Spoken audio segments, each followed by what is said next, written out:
माता की। वंदे वंदे वंदे। जो बोले सो निहाल, जो बोले सो निहाल। पंजाब की वीर भूमि, कर्म प्रधान भूमि पर आकर गुरु नानक देव जी के चरणों में शीश नवाता हूं। गुरुओं की महान परंपरा को मैं कोटि कोटि नमन करता हूं। मंच पर उपस्थित लुधियाना संसदीय सीट पर भारतीय जनता पार्टी के जुझारू और युवा प्रत्याशी श्री रवनीत सिंह बिट्टू जी, फतेहगढ़ के प्रत्याशी श्री गेजाराम जी, पंजाब भाजपा के उपाध्यक्ष जितेंद्र मित्तल जी, पूर्व केंद्रीय मंत्री श्री विजय सांपला जी, महामंत्री पंजाब श्री अनिल सरीन जी, सचिव पंजाब श्रीमती रेणु थापर जी, कोषाध्यक्ष गुरुदेव शर्मा जी, रजनीश धीमान जी, इंद्रपाल सिंह धालीवाल जी, सरदार अमिंदर संगवाल जी, और जिन्होंने जो राम को लहाए हैं हम उनको लहाएंगे, इस गाने की धूम से पूरे देश के अंदर के माहौल को राममय बनाया है। ऐसे ही आपके अपने श्री कन्हैया लाल मित्तल जी, पूर्व सांसद अमरीक सिंह अहिलवाल जी, कैलाश चौधरी जी, और पूर्व सांसद और राजस्थान से विधायक महंत योगी बालकनाथ जी, भारतीय जनता पार्टी के हमारे सभी पदाधिकारीगण और लुधियाना के मेरे सभी उपस्थित बहन और भाइयों, आज मैं विशेष रूप से लुधियाना में आया हूं। मैं भी सांसद रहा हूं और संसद में मेरे मित्र श्री रवनीत सिंह बिट्टू लगातार, भले ही दूसरी पार्टी में थे, लेकिन हम लोगों के साथ मिलकर के बातचीत करते थे राम जन्मभूमि के बारे में, पंजाब के विकास के बारे में और देश के विकास के बारे में। और जब मुझे लगा कि अब उनका चुनाव हो रहा है और भाजपा के प्रत्याशी हैं, तो मैं यूपी का चुनाव छोड़ करके आपके पास आया हूं आपसे अपील करने के लिए कि रवनीत सिंह बिट्टू को चुनाव जिताना है। बहनों और भाइयों, अगर इस प्रकार का युवा के लिए कांग्रेस में और आम आदमी पार्टी में सम्मान का भाव नहीं है, तो मान करके चलिए कि पंजाब के लिए उनके मन में कोई सम्मान का भाव नहीं है। कांग्रेस हो या ये आम आदमी पार्टी, ये दोनों पंजाब की भावनाओं के साथ खिलवाड़ कर रहे हैं, देश को फिर से आतंकवाद की आग में झोंक रहे हैं, भारत में अराजकता पैदा करना चाहते हैं। आज जब लोकसभा चुनाव के अंतिम चरण की अंतिम सभा को करने के लिए मुझे लुधियाना में आना पड़ा है, तो बहनों और भाइयों, मैं तो आपसे एक ही बात कहूंगा, मैं आपसे एक ही बात कहूंगा कि हमारी पीढ़ी सौभाग्यशाली है, हमारी पीढ़ी सौभाग्यशाली है कि जिस पंजाब की धरती से गुरु नानक देव जी ने जाकर के अयोध्या में रामलला के मंदिर का उस समय दर्शन किया था, जिस अयोध्या में गुरु गोविंद सिंह जी महाराज ने राम जन्मभूमि के लिए निहंगों की फौज भेजी थी और राम जन्मभूमि को मुक्त कराने के लिए उस आंदोलन की अगुवाई की थी। गुरु गोविंद सिंह जी महाराज ने जिस राम जन्मभूमि के लिए राम अवतार के नाम पर ही पूरा एक सर्ग लिखा था, आज गुरुओं के उस संकल्प को मोदी जी के नेतृत्व में पूरा करने में सफलता प्राप्त हुई है। और इसीलिए तो पूरा देश एक स्वर से बोल रहा है कि फिर एक बार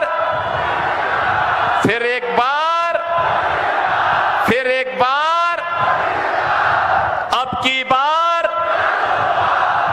बार 400 पार की बात जब होती है तो कांग्रेस और आम आदमी पार्टी को चक्कर आने लगता है, क्योंकि 400 सीटों पे चुनाव ही नहीं लड़ रहे, उस प्रकार की लड़ने की क्षमता भी नहीं। तब जनता जनार्दन से पूछते हैं कि 400 पार कैसे, तो जनता जनार्दन कहती है कि कन्हैयालाल मित्तल तो पहले ही कह चुके हैं। और कन्हैयालाल ने पहले ही क्या कहा था? इन्होंने कहा था जो राम को लाए हैं हम उनको लाएंगे, जो राम को लाए हैं।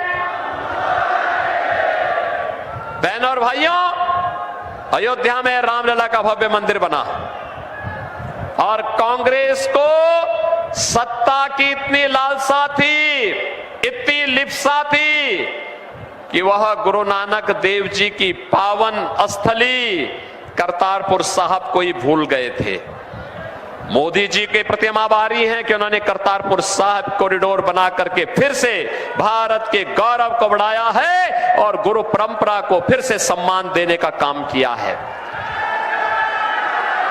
बहनों और भाइयों, ये पहली बार आजाद भारत में हो रहा है, पहली बार हो रहा है।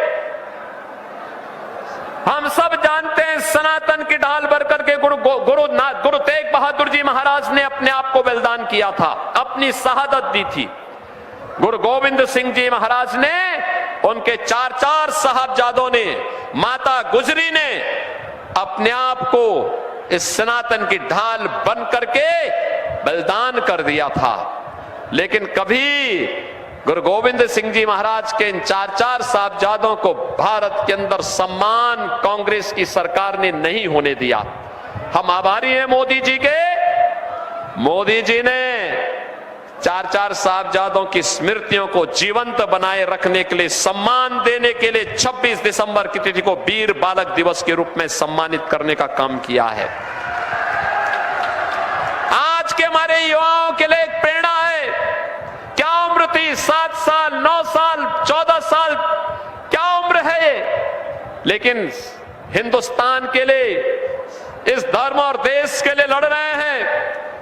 उस कालखंड में मुगलों का सामना कर रहे हैं और इसीलिए इस गुरु परंपरा को सम्मान देते हुए, उसके चरणों में नमन करते हुए, जब हम लोग पंजाब की, आज की पंजाब की स्थिति को देखते हैं, बहनों और भाइयों, दुख होता है, अंतःकरण से पीड़ा होती है। हिंदुस्तान की सुरक्षा का ढाल हमारा पंजाब कहां जा रहा है?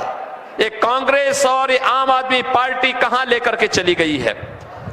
और इन दोनों के कार्य भी देखो, इन दोनों के देखो, दिल्ली में मिलकर लड़ेंगे और पंजाब में आपस में एक दूसरे के ऊपर आरोप प्रत्यारोप करेंगे। ये इंडी गठबंधन इनका ऐसे ही है। इनका देश के लिए कोई लेना देना नहीं है। और हमारी पीढ़ी सौभाग्यशाली है, हमने अयोध्या में रामलला के दर्शन, रामलला को भी भव्य मंदिर में विराजमान होते हुए देखा है और करतारपुर कॉरिडोर को भी हमने भव्य रूप में दर्शन करते हुए देखा है। 26 दिसंबर की तिथि को वीर बालक दिवस के रूप में मनाने का गौरव हमें प्राप्त हुआ है। मैं तो पहले से ही यूपी में जब आया, आने के बाद से ही मैंने 26 दिसंबर की तिथि को वीर बाल दिवस के रूप में मनाना प्रारंभ कर दिया।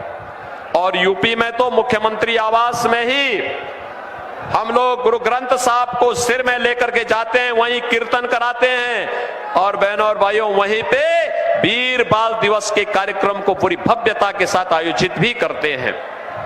लेकिन आज जो मैं आपसे कहने के लिए आया हूं, हमारी पीढ़ी सौभाग्यशाली इसलिए है क्योंकि अपना विरासत का भी सम्मान कर रही है और साथ साथ भारत को उस दुनिया के अंदर सम्मान दे रही है।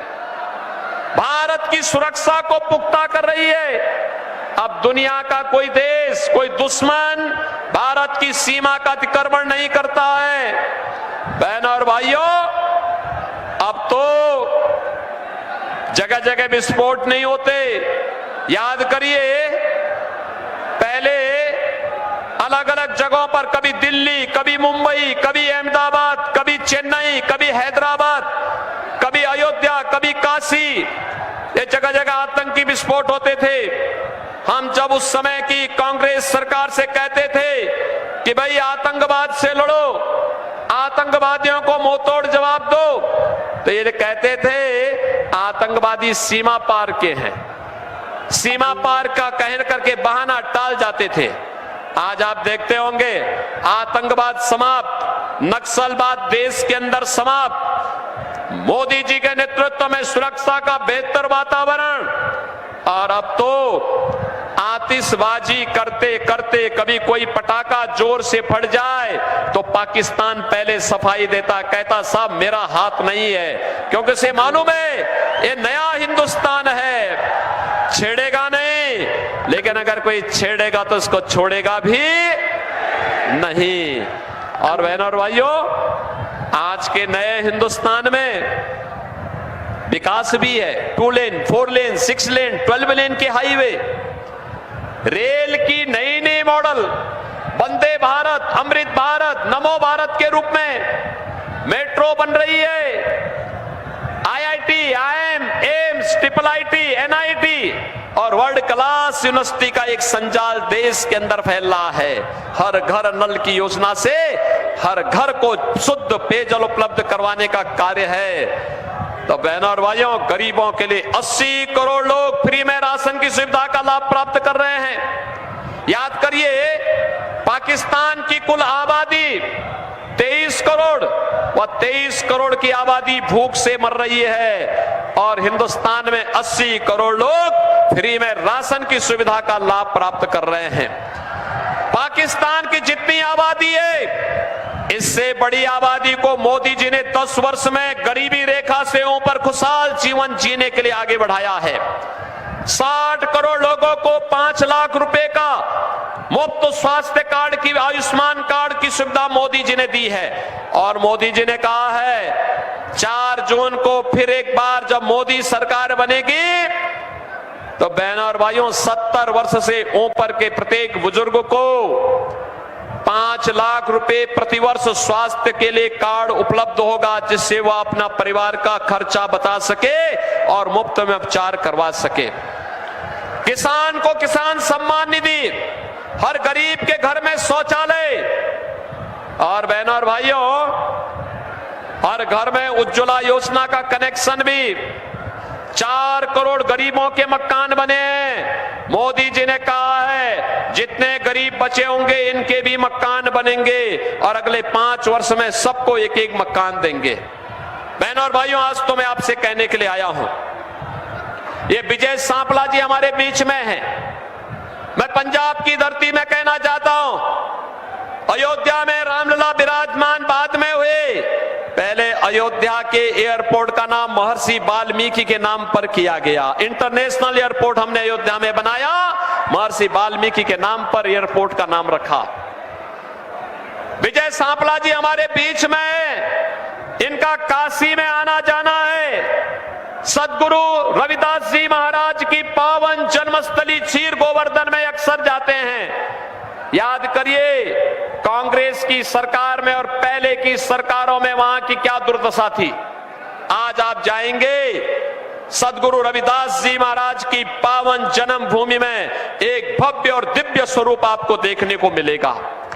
और बहनों और भाइयों, मैं आज आपसे यही कहने के लिए आया हूं, एक तरफ भारतीय जनता पार्टी सम्मान, सुरक्षा, विकास, विरासत को आगे बढ़ाने का काम कर रही है, गरीबों का कल्याण कर रही है, और दूसरी तरफ कांग्रेस और आम आदमी पार्टी का ये गठबंधन, जो गठबंधन नहीं बल्कि आम आदमी पार्टी तो देश के अंदर पहली पार्टी है जिस राजनीतिक दल के खिलाफ भी चार्जशीट दाखिल हो रखी है। ये दागी पार्टी बन चुकी है। ये भ्रष्टाचार के खिलाफ खड़ी हुई थी, लेकिन इसके 1 दर्जन नेता भ्रष्टाचार के मामले में जेल के अंदर सड़ रहे हैं या फिर बेल पे बार छूट करके जनता के सामने अपने साफ गोई की सफाई देने के लिए मजबूर हुए हैं। बहनों और भाइयों, ये लोग बोलते क्या थे, आज इन्होंने पंजाब के हाल क्या कर दिए हैं। आज पंजाब में ड्रग माफिया, भू mafia, sand mafia, cattle mafia, ये सभी आज पंजाब में हावी हो गए हैं। पंजाब की भावनाओं के साथ खिलवाड़ कर रहे हैं, भारत की सुरक्षा के साथ खिलवाड़ कर रहे हैं। जिस पंजाब ने देश की सुरक्षा का ढाल बना था, जो पंजाब, जिस पंजाब का युवा देश की सुरक्षा में अपनी जवानी लगाता था और सुरक्षा के बाद जब आता था तो अपना पसीना बहा करके भारत के अंदर हरित क्रांति के सपने को साकार करता था, जिस पंजाब ने देश के अंदर समृद्धि के एक नए मानक गढ़े थे, जिस पंजाब के कारण भारत सोने की चिड़िया कहलाने का हकदार बनता था, जो पंजाब हमारे गुरुओं की भक्ति और शक्ति का पुंज बनकर के भारत की सुरक्षा का ढाल बना था। बहनों और भाइयों, आज यहां के युवाओं के साथ उनकी स्थिति को देख करके मुझे कभी कभी तरस आती है और साथ साथ मेरा हृदय दिल से रोता है। इस बात के लिए रोता है, ये युवा जिसने देश की सुरक्षा के लिए अपनी जीवन लगाना चाहिए था, आज ड्रग माफिया की चपेट में है। और मैं तो कहने के लिए आया हूं, इसीलिए रवनीश सिंह बिट्टू को चुनाव जिता करके भेजे, मैं इनके साथ यूपी के बुलडोजर भी इनके साथ भेज दूंगा, इनके साथ भेज दूंगा मैं। और इसलिए भेज दूंगा जिससे यूपी का बुलडोजर लेकर के यहां के माफियाओं को वो वैसे ही रौंदने का काम करेगा जैसे हमने यूपी के अंदर किया है। यूपी के अंदर आपने माफियाओं को अब कहीं खड़े होते हुए देखा है क्या? जो माफिया पहले 17 के पहले यूपी में अराजकता फैलाते थे, दंगा करते थे, पैरेलल गवर्नमेंट चलाते थे, और जिन माफियाओं के कारण वहां के किसी भी संवैधानिक पद पर बैठे हुए व्यक्ति का प्रोटोकॉल समाप्त हो जाता था, आज वही माफिया वहां मिट्टी में मिल गए हैं, मिट्टी में। अब वहां कोई गैंगस्टर नहीं है, कोई दुर्दांत माफिया नहीं है, कोई सैंड माफिया नहीं है, कोई भू माफिया नहीं है, कोई कटल माफिया नहीं है और कोई भी अन्य माफिया नहीं है। 25 करोड़ की आबादी, नो कर्फ्यू, नो दंगा, यूपी में है सब चंगा। और यही कहने के लिए आए हैं, एक बार बिट्टू को चुनाव जिता करके भेजिए, अगली सरकार पंजाब में हम बीजेपी की लेकर के आएंगे और माफियाओं को रौंदने का काम करेंगे। ज्यादा नहीं 48 घंटे का समय चाहिए बीजेपी को। 48 घंटे के अंदर पंजाब और गुरुओं की भूमि को माफिया मुक्त करके गुरुओं की वाणी की भूमि बनाने का काम भारतीय जनता पार्टी कर लेगी। और इसीलिए मैं आया हूं। बिट्टू तो मेरे संसद के साथी रहे हैं, मेरे मित्र रहे हैं। हम अलग अलग पार्टी के थे लेकिन मिलते थे, विकास के बारे में चर्चा करते थे, राम जन्मभूमि के बारे में चर्चा करते थे, करतारपुर साहिब के बारे में चर्चा करते थे, वीर बाल दिवस के बारे में चर्चा करते थे। आज इनके सारे संकल्प पूरे हुए हैं और इसीलिए जब मुझे लगा कि मेरा मित्र चुनाव लड़ेगा लुधियाना से बीजेपी से, तो मैं यूपी का अपना चुनाव छोड़ करके आया हूं। आज विशेष रूप से लुधियाना में आया हूं बहनों और भाइयों, और इसीलिए मैं आपसे अपील करूंगा, बिट्टू को चुनाव जिता के भेजेंगे, कमल खिलेगा, लुधियाना में कमल खिलेगा। सभी लोग तैयार है ना? बहनों और भाइयों, कल का एक दिन का समय आपके पास बचा है घर घर जाकर के प्रचार करने के लिए, और मेरी तरफ से इस पावन धरा को नमन करना। ये पावन धरा बहुत पवित्र भूमि है हमारे लिए, क्योंकि मैं गुरु परंपरा को मानता हूं।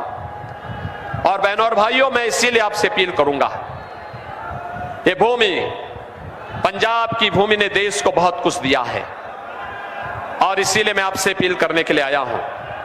एक दिन आप में से हर व्यक्ति कल का दिन, कल और परसों 2 दिन का समय देश के लिए निकालिए, कमल खिलाने के लिए घर घर जाइए। आप में से हर व्यक्ति 25-25 घरों से कल एक दिन में संपर्क करिए, और परसों उन 25 घरों का वोट मतदान केंद्र पे ले जाकर के पोलिंग करवा दीजिए। करवाएंगे? करवाएंगे? तो मेरे साथ बोलेंगे, भारत माता की, भारत माता की, भारत माता की जय श्री राम, जय जय